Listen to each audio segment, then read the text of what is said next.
সুপ্রিয় শিক্ষার্থী বন্ধুরা, তোমরা যে যেখান থেকে আমার এই ভিডিও লেকচারটি দেখছো, তোমাদের সবাইকে আন্তরিক শুভেচ্ছা ও অভিনন্দন। আশা করি তোমরা সকলে অনেক বেশি ভালো আছো। আজকে আমি তোমাদের ষষ্ঠ শ্রেণীর গণিত বই থেকে 4.2 অনুশীলনী থেকে সরল করো 1, 2 এবং 3 এই 3টি অঙ্ক সমাধান করে দেবে। তোমরা যদি পুরো ভিডিওটি কোথাও না টেনে পরিপূর্ণ মনোযোগ সহকারে দেখো, তাহলে অবশ্যই অঙ্ক 3টি বুঝতে পারবে। তবে ঠিক আছে শিক্ষার্থী বন্ধুরা, আজকে অঙ্ক শুরু করা যাক। আমি 3টি অঙ্ক উঠিয়ে নিয়েছি, এক এক করে 3টি সমাধান করে দিব। 1 নাম্বার সমাধান।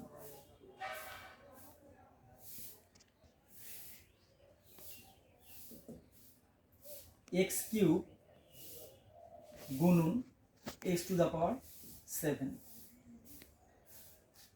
সরল করতে হবে। x একটা x একটা দুইটা x আছে, গুণ আকারে, পাওয়ার ভিন্ন। যদি গুণ আকারে কোনো কিছু থাকে আর সেখানে যদি বেস একই হয়, এই x কে বেস বলা হয়, 7 কে পাওয়ার বলা হয়।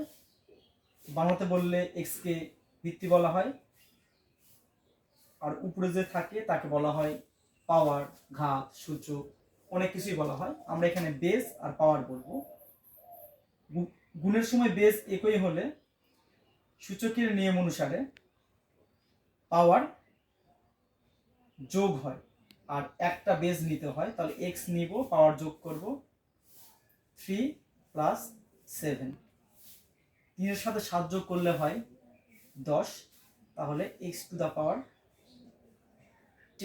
এটাই অ্যান্সার। অঙ্কগুলো খুবই সোজা। 2 নাম্বারটা করছি। a³ গুণন a গুণন a⁵। a 3 বার গুণ আছে, বেজ একই, একটা বেজ নিব, আর পাওয়ার কি করতে হবে? যোগ করতে হবে। এখানে 3 আছে, এখানে কিছু নয়, মানে 1 আছে, এখানে 5 আছে। তাহলে 3 আর 1 এ 4, 4 আর 5 এ 9, তাহলে a⁻9 এটি অ্যান্সার। 3 নম্বর অঙ্ক দেখো, x⁴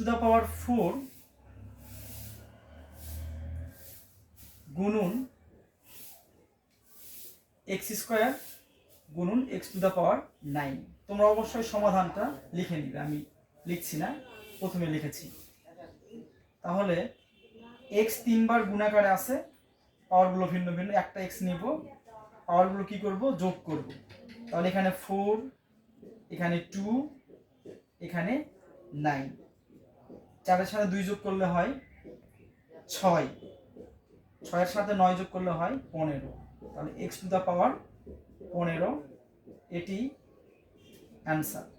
আশা করি তোমরা অঙ্ক 3টি বুঝতে পেরেছো। তোমরা এতক্ষণ যারা ধৈর্য সহকারে ভিডিও লেকচারটি দেখলো, তোমাদের আবার আন্তরিক শুভেচ্ছা, অভিনন্দন আর অসংখ্য ধন্যবাদ। ভিডিওটি অনেক ছোট। তোমরা কে কোথায় থেকে দেখতেছো, কে কোন ক্লাসে পড়ছো, কার কোন বিষয়ে ভিডিও লাগবে, অবশ্যই কমেন্ট সেকশনে জানাবে। আমি চেষ্টা করব অনুরোধের ভিডিওগুলো সবার আগে তৈরি করার। তোমরা যারা এই ভিডিওটি আমার YouTube channel Saddam coaching centre এখান থেকে দেখতেছো, অবশ্যই লাইক, কমেন্ট, শেয়ার করো আর সাবস্ক্রাইব করো। আর তোমরা যারা আমার এই ভিডিও লেকচারটি আমার ফেসবুক আইডি মোহাম্মদ সাদ্দাম হোসেন এখান থেকে দেখতেছো, অবশ্যই লাইক, কমেন্ট, শেয়ার করো আর ফলো করে দাও। আর অলরেডি যারা তোমরা এই কাজগুলো করেছো, তাদেরকে অসংখ্য ধন্যবাদ। আজকে এ পর্যন্তই। দেখা হবে অন্য কোনো ভিডিওর সাথে নিয়ে অন্য কোনো সময়।